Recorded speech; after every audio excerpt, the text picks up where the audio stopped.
जय हिंद। इस वीडियो में हम देखेंगे कि ट्रेन के छत पर लगी ये जालीनुमा आकृति आखिर ये क्या करती है और चोरी से बचने के लिए रेलवे ने अपने पंखों को 110 वोल्ट क्यों कर दिया, और ट्रेन का जो एसी होता है ये कितने टन का होता है, इसकी क्षमता कितनी होती है, और ये इसके नीचे इस तरह से सिलिंड्रिकल ड्रम क्यों लगाए रहते हैं। कोच के बाहर यहाँ लिखा रहता है साइड फिलिंग, इसका मतलब क्या होता है, और यहाँ लिफ्ट हियर क्यों लिखा जाता है। रेलवे अपने ट्रेनों में से इस तरह के स्क्रू कपलिंग को हटाकर सीबीसी कपलिंग को क्यों करना चाह रहा है, और ट्रेन के अंदर लगे इस लाइट्स का मतलब क्या होता है जो बीच में लगे रहते हैं। साथ ही रेलवे अपने टॉयलेट को जो सीडीटीएस टॉयलेट थे इसको हटाकर ये अभी कन्वर्ट करने जा रहा है बायो टॉयलेट में। रेलवे अपने आधुनिक ट्रेनों से इस साइड बूफर को क्यों हटा दिया, और ये क्या करते थे साइड बूफर, अब नए ट्रेनों में ये साइड बूफर को क्यों नहीं लगाया जा रहा है। आप देखे होंगे किसी ट्रेन के साइड में यहाँ पीले रंग की पट्टी बनाई गई है, जबकि आप इस ट्रेन में देखेंगे तो यहाँ कोई भी पट्टी नहीं बनाई गई है। किसी ट्रेन के आप बोगी पे देखेंगे तो ऐसे लाइनिंग ये क्यों खींची गई रहती है, इसका मतलब क्या होता है। ट्रेन में सफर के दौरान आप ट्रेन के छत पर इस तरह एक जालीनुमा आकृति देखे होंगे, इसे रूफ वेंटिलेटर कहते हैं। आपको पता है कि गर्म हवा हमेशा ऊपर की ओर जाती है। जब ट्रेन में भीड़ ज्यादा हो जाती है तो उसमें गर्म हवा बनने लगती है, और ये गर्म हवा ट्रेन के ऊपर जाती है, जिस वजह से इसको निकालना जरूरी है, नहीं तो ट्रेन डिसबैलेंस होकर दुर्घटनाग्रस्त हो सकता है। तो इस हवा को बाहर निकलने के लिए जाली दे दिया जाता है, और इसको ऊपर की ओर ट्रेन के ऊपर देखेंगे तो इस तरह से निकलने का रास्ता दे दिया जाता है, और उसको केवल इस तरह से ढक दिया जाता है कि बारिश के दौरान डायरेक्ट पानी अंदर ना आए। तो इसे हम लोग रूफ वेंटिलेटर सिस्टम कहते हैं।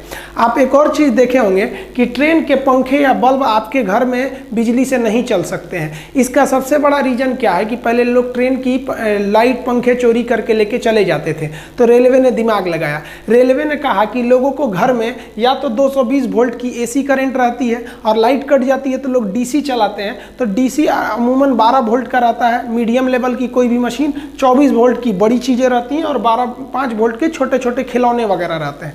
यानी रेलवे समझ गई कि एसी अगर घर में चाहिए तो 220 वोल्ट, और डीसी चाहिए तो 24 या 12 चाहिए। तो रेलवे ने दिमाग लगाया, रेलवे ने अपने पंखे तथा बत्ती को 110 वोल्ट डीसी दे दिया। अब किसी के घर में 110 वोल्ट डीसी रहता ही नहीं है। अब क्या करिएगा ले जाके ये, तो ये आपके लिए एकदम बेकार हो गया। इससे रेलवे की सामानों की चोरी रुक गई। ये 110 वोल्ट डीसी कहाँ से आता है, तो ट्रेन के नीचे लगे इस बैटरी बॉक्स से आता है। आप ट्रेन के नीचे देखे होंगे इस तरह से एक बैटरी बॉक्स लगी रहती है, इसी बैटरी बॉक्स से आता है। और आप गौर किए होंगे कि ट्रेन के जितने चार्जर वगैरह होते हैं ना ससुरे आधे से ज़्यादा तो जले हुए रहते हैं। ऐसा क्यों होता है आपको पता है? पावर इज इक्वल टू होता है voltage into current, P is equal to V into I. यानी अगर आप वोल्टेज को कम करिएगा तो धारा यानी करंट बढ़ जाएगा। अब ट्रेन में 110 वोल्ट रहता है और घर में 220 वोल्ट, यानी ट्रेन का वोल्टेज कम है, तो वोल्टेज कम होने से उसमें धारा बढ़ जाती है। इस वजह से तार के जलने की समस्या ज़्यादा बढ़ जाती है। इसलिए आप देखेंगे ट्रेनों में लिखा रहता है कि रात 10 बजे से सुबह 6 बजे तक मोबाइल इत्यादि को चार्ज में न लगाएं। ऐसा इसलिए लिखा जाता है कि चार्ज में लगाकर अगर आप सो गए हैं तो ज़्यादा देर तक उसमें सप्लाई रहेगी, तो बहुत ज़्यादा धारा जाने से उसमें आग लग सकता है। कोच के अंदर की बैटरी को स्ट्रेंथ को चेक करने के लिए इस तरह से एक इंडिकेटर लगा दिया जाता है। आप ट्रेन में देखे होंगे ऐसे इंडिकेटर लगे रहते हैं। ग्रीन का मतलब एकदम मेंटेन है बैटरी, कोई दिक्कत नहीं है। येलो चार्जिंग मूड में रहती है, और अगर रेड जलने लगा है तो समझ जाइएगा कि भाई आपका जो बैटरी है वो डिस्चार्ज हो रहा है।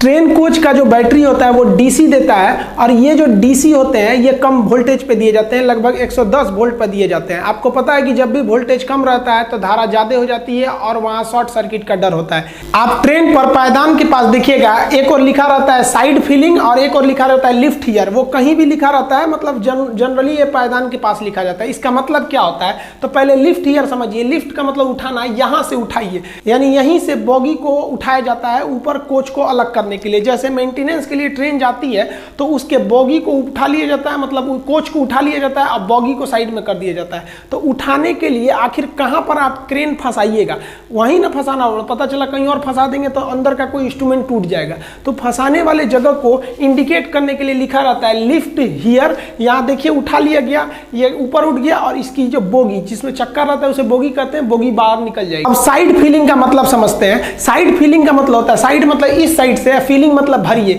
ये पानी भरने के लिए जगह दिया होता है साइड फिलिंग, ताकि टंकी में पानी को आप भर सके। पानी भरने की व्यवस्था रेलवे के हर स्टेशन पे नहीं रहते हैं, बड़े बड़े स्टेशनों पर इसकी व्यवस्था रहती है। इसके लिए आप देखेंगे 4 इंच मोटा एक पाइप रहता है, जिसमें से ये फ्लेक्सिबल पाइप निकले रहते हैं। इन पाइप की मदद से हम यहाँ से रेलवे का कोई स्टाफ इस साइड फिलिंग जहाँ रहता है वहाँ उस पानी को भरने लगता है।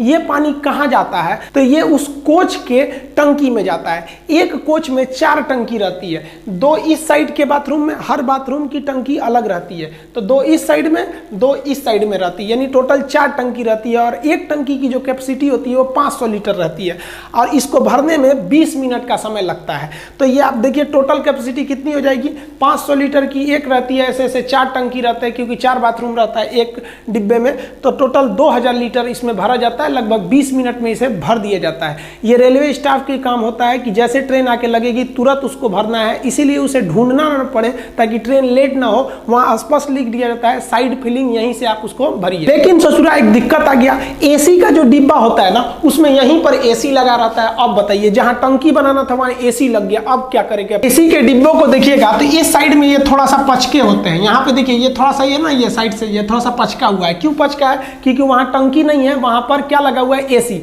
जबकि आप नॉर्मल ट्रेनों को देखेंगे जिसमें एसी नहीं है, वो एक बराबर रहते हैं सब। अब यहाँ एसी लगे होने की वजह से हमको टंकी कहीं और सेट करना पड़ेगा, इसीलिए टंकी नीचे सेट कर दिया जाता है, जिसे 2 ड्रम सिलिंड्रिकल टाइप के दिखाई देते हैं, जिसे वाटर टैंक है, इसी में से पानी का यूज किया जाता है। अब ये जो एसी लगे होते हैं इसे हम कहते हैं रूफ माउंटेड पैकेज यूनिट। ये 2 ठो एसी होते हैं, एक इस दरवाजे के ऊपर होते हैं, एक उस साइड के दरवाजे पर होते हैं। हर एसी की क्षमता 7 टन होती है, इसलिए एक ट्रेन के कोच में एक डिब्बे में 2 एसी है, अतः 7 दूनी 14 टन इनकी क्या हो गई, क्षमता हो गई। ये चलते हैं 415 वोल्ट के 3 फेज एसी सप्लाई से। इन्हें जनरेटर द्वारा दे दिया जाता है 3 फेज एसी सप्लाई। देखिए ट्रेन के जो पानी भरा जाता है, जनरली किसी डिब्बे में ऊपर की ओर टंकी रहता है, जबकि एसी वाले में नीचे रहता है। इस पानी को अमूमन कोई पीता नहीं है, ज्यादातर लोग हाथ वगैरह धोने या बाथरूम के काम में इसे लेते हैं। अब बाथरूम से रेलवे को बहुत बड़ा दिक्कत था, लोग बाथरूम करते थे, टॉयलेट बाथरूम, तो उनका जो वेस्टेज था वो पटरी पे गिरता था, जिससे पटरियों को जंग लग जाता था। तो जो पहले के जमाने के ट्रेन थे ना बाथरूम, उसमें ओपन डिस्चार्ज सिस्टम था, यानी अगर कोई टॉयलेट बाथरूम गया तो उसका टोटल भी वेस्टेज है पटरी पर गिरेगा। इससे 2 समस्या, एक पटरी पे जंग लगता था, दूसरे जब रेलवे स्टेशन पे ट्रेन खड़ी रहती थी और उसमें कोई बाथरूम में गया है तो रेलवे ट्रैक पर बहुत ज्यादा गंदगी होने लगती थी। बड़े स्टेशनों पे तो इसे सफाई कर दिया जाता था, लेकिन छोटे स्टेशन पर साफ करने की कोई व्यवस्था नहीं थी। इससे बचने के लिए रेलवे ने ओपन डिस्चार्ज सिस्टम को बंद किया। आप देखे होंगे पहले के ट्रेन में एक पाइप ऐसे लटका रहता था नीचे साइड में, ओपन डिस्चार्ज, इसमें कोई रोकने के लिए कोई व्यवस्था नहीं थी, सीधे नीचे गिर जाता था।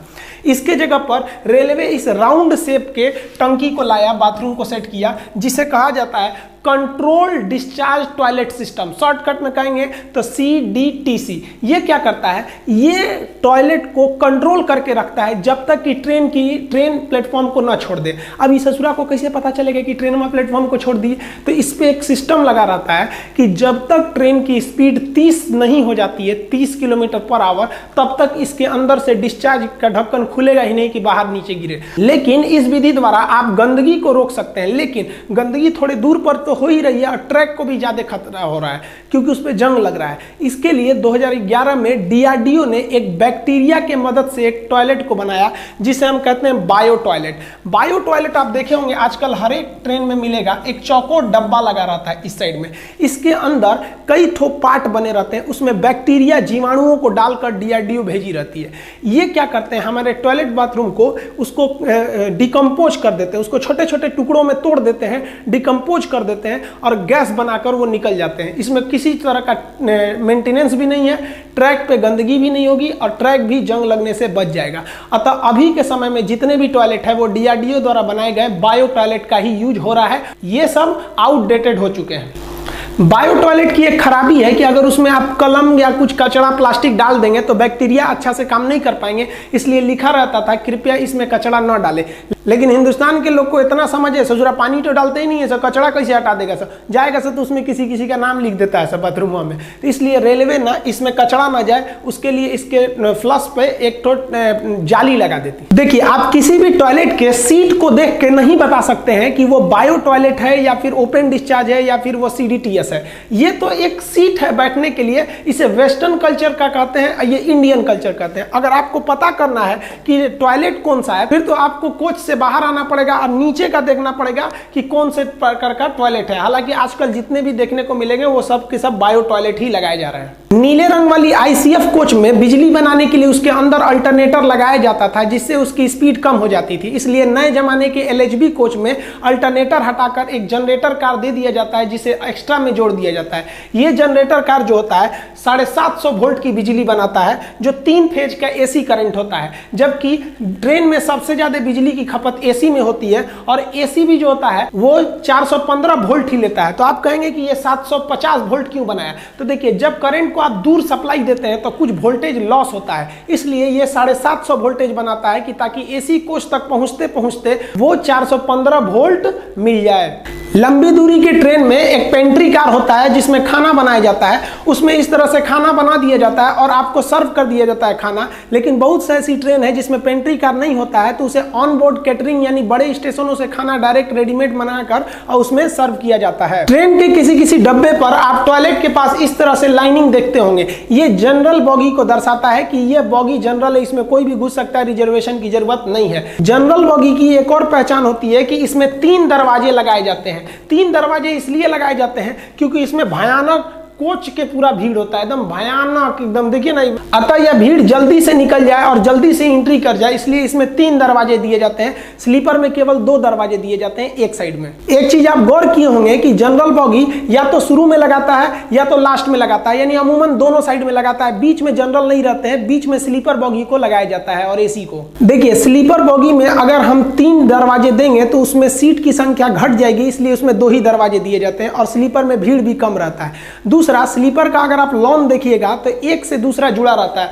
आप यहां देखिए एक लंबी गैलरी दिखेगी, आप गैलरी देखिए, आप इधर इसको क्या लिए ध्यान से देख रहे हैं आप लोग, इधर मत देखिए, ये लंबी गैलरी देखिए। तो ये पूरा बॉगी एक से दूसरे से जुड़ा रहता है, पूरा डिब्बा एक से दूसरे में। आप देखिए इसको जोड़ने के लिए यहाँ कनेक्ट करने के लिए एक दरवाजे दिए रहते हैं। आप ये काले रंग का पाइप देखे होंगे, इस तरह से किसी किसी ट्रेन में रहता है। तो ये इस बॉगी से आप उस बॉगी में जा सकते हैं। यहाँ नीचे एक पैरदान बना दिया जाता है ताकि आप वहां से जा सकते हैं। आप देखेंगे स्लीपर का पूरा डिब्बा आपस में कनेक्ट रहता है और आप इस बीच के कनेक्टर के द्वारा इस डिब्बे से इस डिब्बे में आप आराम से आ सकते हैं, जबकि जनरल डिब्बा आपस में नहीं कनेक्ट रहता है। इसीलिए जनरल डिब्बे को शुरू में दे देते हैं और लास्ट में दे देते हैं और बीच में इसे नहीं देते हैं क्योंकि बीच में देने के बाद कनेक्शन कट जाएगा।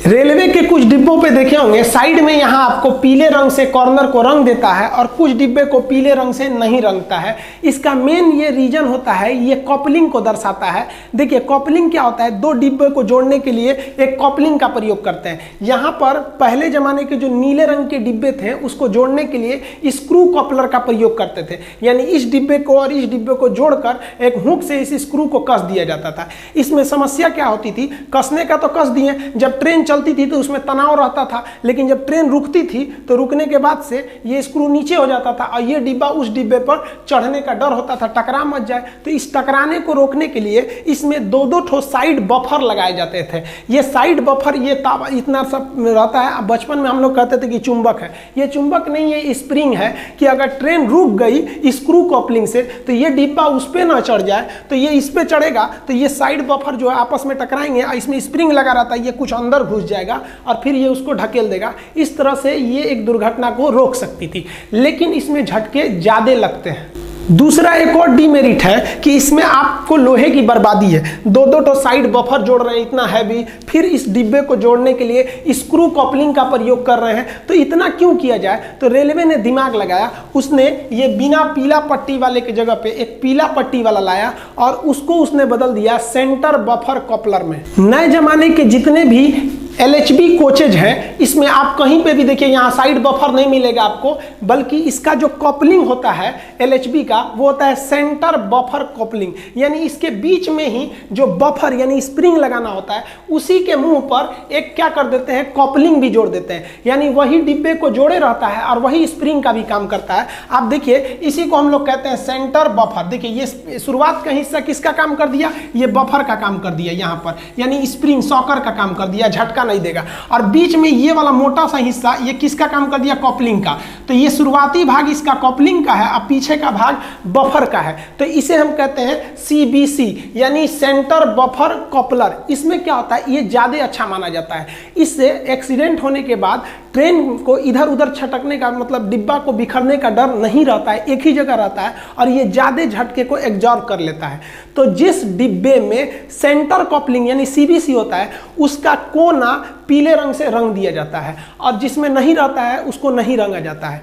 तो ये जो सेंट्रल कपलिंग था यानी CBC, तो जितने भी LHB कोच आए थे नए जमाने के उसमें ये ऑलरेडी इनबिल्ट था, लेकिन जो पुराने जमाने के ICF कोच थे उसमें आज भी साइड बफर का यूज होता है। तो रेलवे इन साइड बफर को हटा रही है। तो जैसे इसमें देखिए इसका साइड बफर को काट दिया गया है, तो इसको देखा गया रेलवे द्वारा कि इस डिब्बे की अभी आयु है, इसका एज है, बस इसमें प्रॉब्लम है इस साइड बफर और स्क्रू कपलिंग से। तो इसके स्क्रू कपलिंग को हटा दिया गया और साइड बफर को हटा दिया गया और इसमें CBC यानी सेंटर कपलिंग को जोड़ दिया गया। इसकी पहचान आराम से कर ली जाए इसलिए इसके साइड में आप दिखेगा पीले रंग का पेंट कर दिया गया है ताकि इसकी पहचान हो सके। आप इस ICF कोच को देखिए, इसमें किसी भी तरह का यहाँ साइड में पीले रंग का कोई निशान नहीं है, अतः इसमें अभी भी आपको साइड बफर दिखाई देगा। इसमें साइड बफर है और ये स्क्रू कपलिंग का प्रयोग कर रहा है। और LHB की तो बातें नहीं करिए, इसमें तो CBC देता ही है। आप ट्रेन के डब्बे पर कुछ नंबर लिखे देखे होंगे, इसे हम कोच नंबर कहते हैं। ये 5 डिजिट यानी 5 अक्षर का होता है। शुरुआत के जो 2 डिजिट होते हैं ये इस साल को दर्शाते हैं कि किस साल में ये कोच बना हुआ है, और लास्ट के जो 3 डिजिट होते हैं वो टाइप को दर्शाते हैं किस टाइप का ये कोच है। जैसे इसके शुरू में लिखा है 04 यानी ये 2004 का बना हुआ है। लास्ट में पढ़िए 052, ये AC कोच को दर्शाता है। देखिए AC कोच 1 नंबर का डिब्बा माना जाता है, तो 1 से लेकर 200 तक का नंबर ये AC कोच को दर्शाते हैं, 1 से लेकर 200 तक का। तो आप बताइए 52 किस में आएगा, 1 से लेकर 200 के बीच में, यानी ये AC डिब्बा है। और शुरुआत का 2 अक्षर 04 ये बता रहा है कि 2004 का बना हुआ है। अब AC के बाद सेकंड नंबर आता है किसका, स्लीपर का। तो 1 से 200 AC हो गया, तो 200 से लेकर 400 तक स्लीपर होगा। स्लीपर बोगी 200 से 400 होगा। अब देखिए इसमें लिखा है 98 335, तो 98 क्या है कि ये डिब्बा भैया 1998 का बना है, 335 तो ये 200 से 400 के बीच में आएगा। ये कौन सा है, तो स्लीपर को ये दर्शा रहा है। अब स्लीपर के बाद आता है आपका जनरल। तो जनरल कहां से होगा, तो भाई 1 से 200 AC हो गया, 200 से 400 स्लीपर हो गया, तो 400 से लेकर 600 के बीच में आपका जनरल डिब्बा आ जाएगा। आप यहां पर ये लिखा है, हम यहां बड़ा लिख देते हैं 12429, तो ये कब का बना है, 2012 का। 429 देखिए 400 से लेकर 600 के बीच में आएगा, अतः ये जनरल डिब्बा है। जनरल डिब्बे की 2 और पहचान आपको बता दी है कि आपके दरवाजे इसमें कितने दिखाई देंगे, 3 दरवाजे इसमें दिखाई देंगे, साथ में साइड में यहां इसे लाइनिंग भी दिखाई देगी। अब 600 से 700 चेयर कार को दर्शाता है। देखिए ट्रेन में जब भीड़ ज्यादा हो जाए और सबको रिजर्वेशन नहीं दे पाती है तो कम दूरी के लिए चेयर कार दे दिया जाता है। उसमें काफी अच्छा चेयर होता है,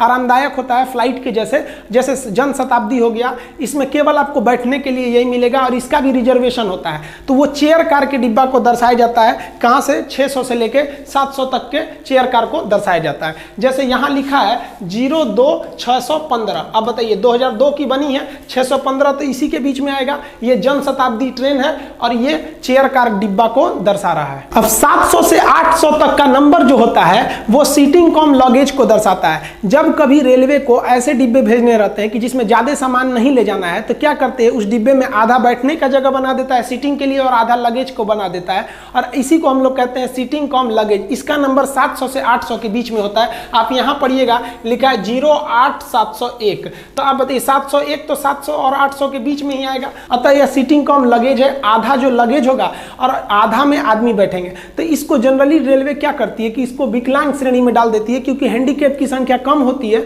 तो उनको इसी में डाल देती है कि भाई आप इसमें सेफ रहिए। तो ये आप इसको पहचान सकते हैं, ये 2008 का है। अब जिस भी डिब्बे के ऊपर 800 से ज्यादा का नंबर लिखा रहता है तो या तो वो चिट्ठी ले जाने वाली बोगी होगी या तो पेंट्री कार वाला होगा। जैसे ये देखिए पेंट्री कार में क्या लिखा 805, तो 805 ये नहीं 800 से ज्यादा है, तभी तो क्या लिखा है भाई पेंट्री कार का 800 से 5 है। जैसे यहाँ आप पढ़िए तो 15 का मतलब क्या है भाई 2015 का है, 857 800 से ज्यादा जनरेटर कार है। तो 800 से ज्यादा में या तो पेंट्री कार होगा या तो फिर मेल वाला होगा जो चिट्ठी ले जाता है, या तो जनरेटर कार होगा। आप यहाँ एक चीज देखेंगे, यहाँ सी लिखा हुआ है। सी किस चीज को दर्शा रहा है कि कॉपलिंग को दर्शा रहा है कि ये सीबीसी कॉपलिंग है और इसमें साइड बफर नहीं लगा है। अब ट्रेन के लास्ट में एक क्रॉस बना रहता है जो ये बताता है कि पूरी ट्रेन जा चुकी है, यही लास्ट डिब्बा था। और यहाँ लास्ट में आपको एलवी लिखा रहता है। एलवी का मतलब होता है लास्ट व्हीकल, यानी आखिरी डिब्बा अब निकल गया है, टेंशन फ्री, ट्रेन कहीं से टूटी नहीं है बीच से, आप टेंशन फ्री रहिएगा। इसके अलावा आप देखेंगे यहाँ एक लाइट लगा रहता है जो कंटिन्यू नहीं जलता है बल्कि ब्लिंक करते रहता है, साइड में भी लगा दिया रहता है। ये इसलिए बताता है कि अगर बीच में कहीं ट्रेन में कोई फॉल्ट आ जाता है, ट्रेन रुकती है, तो पीछे से अगर कोई सेम ट्रैक पे ट्रेन आ रही है तो उसे वो लाइट दिख सके। अब ये लाइट को एनर्जी कहाँ से मिलती है तो बैटरी से मिलती है। आप ट्रेन में सफर करते समय इस तरह से सीफा या डब्ल्यू या WL साइन देखे होंगे, या संटिंग साइन, सिग्नल साइन, इस सब का मतलब क्या होता है। और आप एक चीज और देखे होंगे कि कभी कभी सिग्नल ग्रीन रहता है फिर भी सबसे ट्रेन में बड़ी धीरे धीरे ले जाता है। ये कॉशन इंडिकेटर क्या होते हैं सब, तो ये सब साइन का मतलब क्या होता है, इस सब में भी अंतर हम किसी और वीडियो में समझा देंगे। मिलते हैं हम लोग अगले वीडियो में, तब तक के लिए जय हिंद।